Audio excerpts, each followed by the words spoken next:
gets to find out what they're meant to do. Georges St. Pierre represents the very best aspects of martial arts. Not everyone gets to discover the one thing they're better at than anyone else in the world. Without argument, the greatest welterweight champion in UFC history. In another time, Georges St. Pierre was the best fighter on the planet. A machine, they called him. He's constantly searching for the impossible goal of perfection. Until one day, 4 years ago, at the very height of his powers, he decided he didn't want to fight anymore. I need to hang up my glove for a little bit. Are you retiring right now? Is that what you're saying? Which, for the first time since he'd become a household name, raised questions about who Georges St. Pierre was. Did what he said tonight come as a shock to you? I mean, did he say he wants to retire? And what he thought he was meant to do. But then, earlier this year, came something else just as unexpected. It's not over yet. This battle's only begun. Ladies and gentlemen, Georges St. Pierre is back. And a whole new set of questions about a superstar who was never quite like all the others.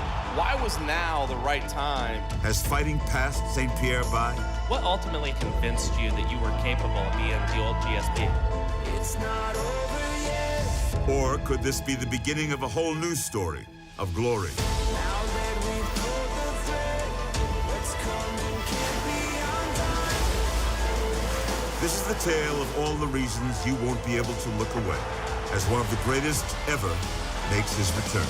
Georges St. Pierre is a special fighter.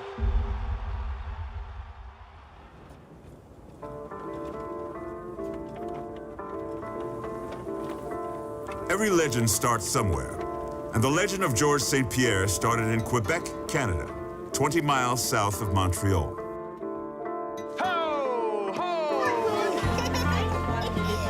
I grew up on countryside. It's called Saint-Isidore. It's a farm town. You know, it's a lot of farm there. It's like 3,000 people live there. Show you the basement where I grew up. That's a punching bag. I used to train this for a long time. This punching bag is older than me. But as a young kid, St. Pierre didn't gravitate to that punching bag instinctively. I had problem going in school. I was bullied a lot. I was not carrying myself with confidence. I was looking down, shrugged my shoulder. The bully will always try to aim for the easier target, the person who looked weak. St. Pierre's father, Roland, grew concerned for his son and enrolled him in Kyokushin karate. J'ai pas laissé le choix. Pousse, mon nom, Georges Pierre, mon karaté, Kyokushin Kai, mon kata, Basadai. Les habilités, il y avait le talent probablement plus que la moyenne. Puis c'est entraîné, la persévérance. Karate gave me confidence, you know. Karate is not in the dojo. Karate is how you treat people in life, how you carry yourself. When you shake people, look in the eyes, that's karate. I didn't look like an easy target anymore, so the bully stopped. As St. Pierre grew older, he fully immersed himself in karate. But then, on a fateful night in 1993, was inspired to branch out further into the martial arts. We watched the first UFC and I saw Royce Gracie. Royce Gracie! He won the tournament against guys that were much bigger than him. It made me remember my past when I was bullied in school. So it was very motivating for me to see a small guy beat up a bigger guy. It's gotta be a great joke, it's over. Royce Gracie became my hero, and I was like, man, what is this jiu-jitsu? I wanted to learn it. But in those early days of mixed martial arts, that was easier said than done. And to find high-level Brazilian jiu-jitsu training, St. Pierre had to drive 6 hours south to Renzo Gracie's academy in New York City. The first time I had to go to New York, I couldn't speak English. I was broke, and I was like, man, I don't even know if I have enough money to go there, train, pay the hotel and the food. The first time he came here, he used to be more like a kickboxing. He was learning to grapple. I got beat up by a guy who was like 30 pounds lighter than me, and I was shocked. My grandfather used to have a saying, while you're the anvil, hang in there. When you become the hammer, hit hard. You know, so that was George. While he was the Anvil, he thought about quitting, but he did not. They beat me up, I tapped, then I came back. I said, oh, you want to do again? Okay, let's do again. He hanging there getting his ass kicked on an everyday basis until the day that he stopped paying back. That's the difference between the champion and an ordinary man. Nice. St. Pierre soon began merging karate, jiu-jitsu, and other martial arts to build his style. He then turned pro, turning heads in Canada with what even then looked to be singular gifts. And all the while, he had his eye toward breaking into the UFC. UFC is the best organization. They have the best fighter all around the world. And for me, it's a great honor for me to be invited to fight here. Fighting out of Montreal, Quebec, Canada, please welcome George Rush. St. Pierre was 22 when he made his UFC debut in 2004. George St. Pierre comes with a big reputation from Canada. Right from the start, his tremendous talent was unmistakable. Congratulations, George St. Pierre. Standing knockout victory. Very impressive. His first title shot came in just his third UFC fight, and it came against a welterweight legend in Matt Hughes, the ferocious future Hall of Famer who'd become as dominant in the division as any fighter in history. St. Pierre had never fought with so much at stake, and the pressure clearly got to him. I think I overestimated Matt Hughes a little bit. I could not look at him in the eyes. It was like a monument, it was like a legend. Are you ready? Let's get it on, come on. It made me remember a little bit like when I was bullied in school. Sometimes I had to fight these guys that were bigger, stronger than me, and I was going into a fight that I couldn't win. There it is. Matt Hughes 101. Matt Hughes is so powerful. Matt Hughes doing what Matt Hughes does. Matt Hughes like a submission, and it's all over. Matt Hughes is the welterweight champion. UFC welterweight. Unfortunately, I lost that fight, but it made me stronger. I didn't sleep for 2 days. I didn't sleep, and I always only think about the position. Okay, if you do that, I'm gonna do that. If you do that. Did you? And now, and I don't thought about this position. So you get me. Next time, I'm. Now you know. So St. Pierre went back to work, and back to dominating his opponents. George St. Pierre dominant in every phase of the game, standing up and on the ground. And after 5 straight wins, another shot against Hughes came in November 2006, a chance to avenge defeat and earn a world title.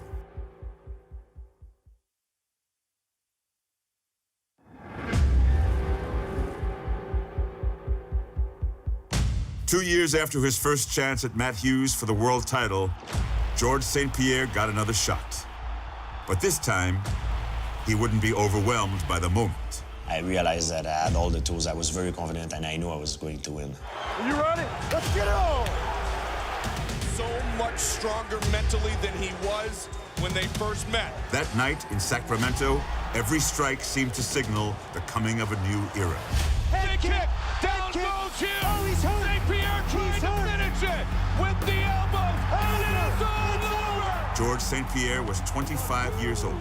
Tonight, the future has become the present. A champion who looked simply unstoppable.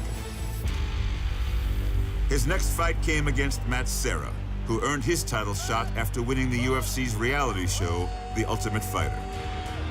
But St. Pierre was an 11-1 favorite. A vaunted champion against an unheralded challenger. I just beat the best welterweight of all time. And I'm like, I'm gonna beat this guy, it's gonna be easy. St. Pierre is buckled. Serra is going for the finish. Unbelievable. Incredible. It is over. It's an humiliation. The worst humiliation of my career. Matt Serra has shocked the world. It taught me a big lesson of life. And now, the new. Et ça, on l'a tout su pareil. Il a pris peut-être pas ça assez au sérieux. I'm gonna have to come back, you know, stronger next time.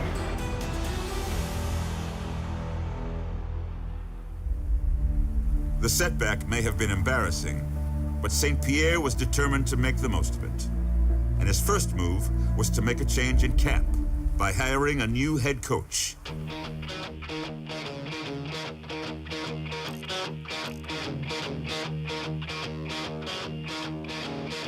even if the man he hired was a familiar face. Let's go, ready? Bravo, bravo, bravo.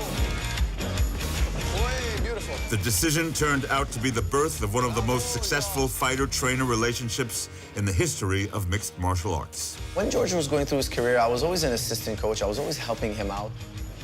Beautiful 1-2, George. But it was after his loss to Matt Serra that he asked me to become his head coach and really plan all his training. Time. Good job, good job. Also added to the team was Renzo Gracie black belt John Danaher, offering a lifetime of jiu-jitsu knowledge. For St. Pierre, the focus was on adding new techniques and evolving so fast his competitors wouldn't be able to keep up. Line your body up, George. Take away the angles. George is one of the very few students who went beyond the teachings of all of his masters. He learned to combine the skills of each one of them. Forehead pressure, be severe.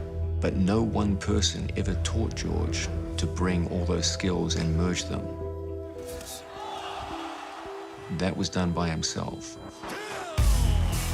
A new day had dawned at 170 pounds in the UFC, and inarguably, Complete, total domination. undisputedly, the division belonged to George St. Pierre. It is going to be so hard for anyone to stop this.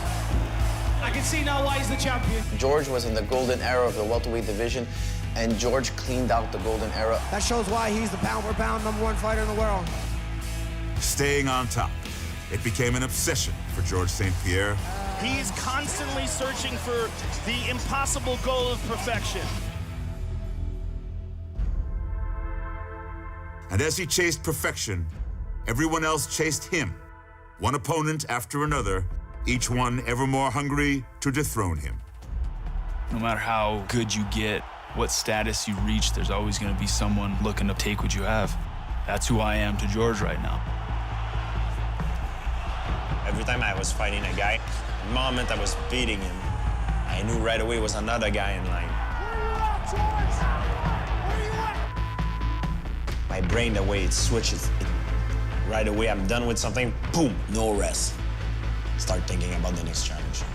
He's gonna try to walk through me, and he's not gonna walk through me. Do you really think I'm afraid of you? Hey, that's fine. Okay, no, I don't. You think I'm afraid of you, man? Are you crazy in your head, man? Nick Diaz has been asking for the George St. Pierre fight because he believes he has the skills and the will to beat the champion. I was thinking, who will be more happy to win the title this time? Myself, who won it maybe 9 times, or the challenger? These fights and the attention that you get and the demands on you as champion, are you finding it more difficult these days? GSP, I'll fly to your house, I'll hire a ref, and we'll do something about it. As St. Pierre disposed of challenger after challenger, as easy as it may have looked from outside the octagon, the absolute dedication took its toll. Every great fighter has always struggled with success. It's hard to get out of bed when you're sleeping in silk sheets with millions of dollars in your bank account and go into a gym filled with angry people who want to punch you in the face. And so the challenge for a fighter is not so much the rise to the top, but the attempt to stay at the top. And then, after defending his title for a 9th time, George St. Pierre determined that the pressure to win, to devastate, to be perfect was just too much. I need to twang up my glove for a little bit. Are you retiring right now? Is that what you're saying? You have to go. Yes, man.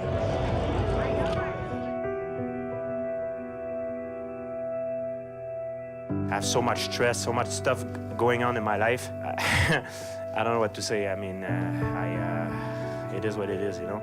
You know, you can't be at your peak your entire career. George had the world record for most hours spent in the octagon. And believe me, after you spend 5 hours of competition time in the octagon, that means you've spent thousands of hours preparing. It's not only physically. Big part of my energy drain is mental. I left everything I had, like I left it all in the octagon.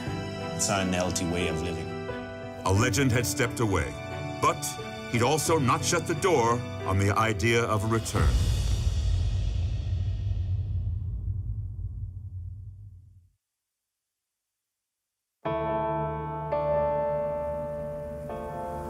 When George St. Pierre stepped away from the UFC in 2013 as a world champion at his peak, it was unprecedented. But St. Pierre never used the word retirement to describe his move. He left open the chance for a return. That is, if the sport changed in some critical ways. There were a lot of guys that were cheating, and I knew they were cheating. I never took steroid in my life, and I'm for Olympic testing in my sport. I wanted to show everyone that it's possible to be champion without using drug, and I wanted to make a statement, raise the bar. In every sport, there's an evolution, and I'm very happy that UFC took the initiative. The UFC has retained the United States Anti-Doping Agency as the independent administrator for our new drug testing policy.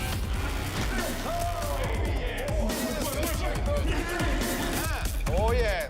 And then, of course, his living an extreme life of always training around the clock, always preparing for another world title fight.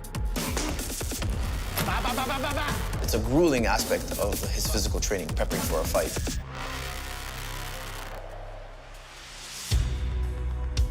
I think he just needed to slow down. Having a break for George definitely prolonged his career, helped his body heal. All told, his hiatus will ultimately time out at nearly 4 years. But there are some parts of fighting impervious to time, like going to camp and rediscovering the love of the sport every day. So if I'm here, I get the position, you see my shoulder is pinned against his thoracic. I get a hit. Yeah, I've never seen George this happy, honestly. This is fight camp already, and he's actually happy. He's actually less stressed than usual. He's actually more laid back than usual. I can take the leg, I step behind, and I'm pulling his leg. I think he's matured, and he's learned that the process can be also enjoyable. It doesn't have to be so suffocating. And for GSP, camp is about more than just mixed martial arts. He also incorporates other forms of training, which he says balance him as an athlete. I've done the gymnastics because gymnastics is a sport that can make you the most athletic. My only regret is I should have started a long time ago when I was a kid.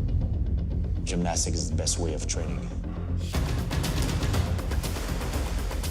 Water training is great because it doesn't create inflammation into your joint. It's very good for therapeutic use and very good for performance.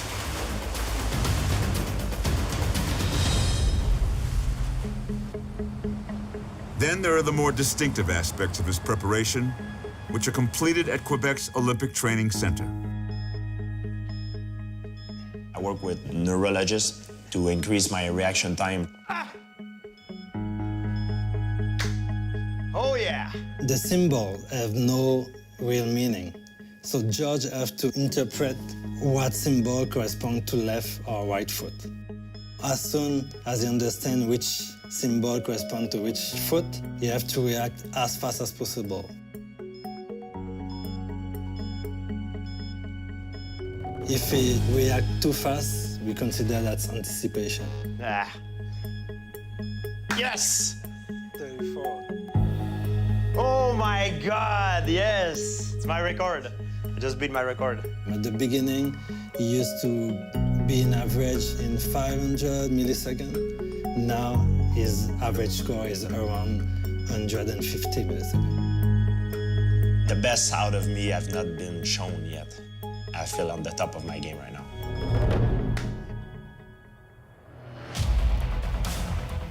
At the age of 36, 4 years removed from his last fight, George St. Pierre looks to be as focused as ever, which will be essential, considering he's coming back to fight an opponent as dangerous as any he's ever faced. I would not have been back for something small. I wanted to be back for the biggest thing possible.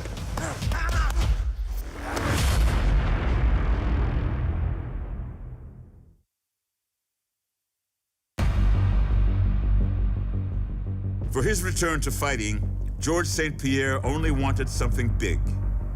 He got his wish. While you were away, I was man enough to still be fighting those guys. Michael Bisping has won more than anyone else in UFC history. He's the world middleweight champion. A division 15 pounds heavier than where St. Pierre once reigned supreme. Now Bisping says it's his time. The fact of the matter is you're looking at the best in the world, period. So, On November 4th at Madison Square Garden, George St. Pierre's career finally resumes after all these years spent in history's purgatory. I need to hang up my glove for a little bit. Are you retiring right now? Is that what you're saying? It could be a harsh reminder that time never stops moving, or proof that a fighting machine doesn't age like everyone else.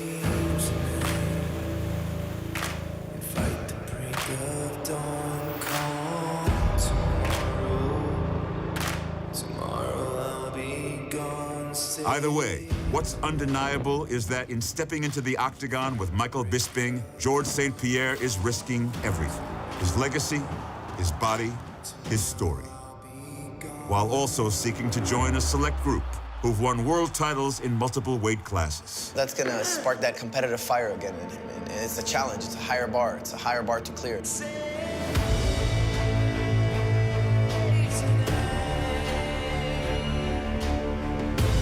But the man he's fighting is now at the top of the sport, who has no interest in a comeback story, no interest in anything but destroying St. Pierre. Like I said, he's talking out of his arse. George retired when he did because he couldn't take the pace anymore. And on the night, that's all going to come back to him. And he's going to think to himself, why the f am I doing this? This is the path George St. Pierre has chosen. This is the only way to get an answer to every question.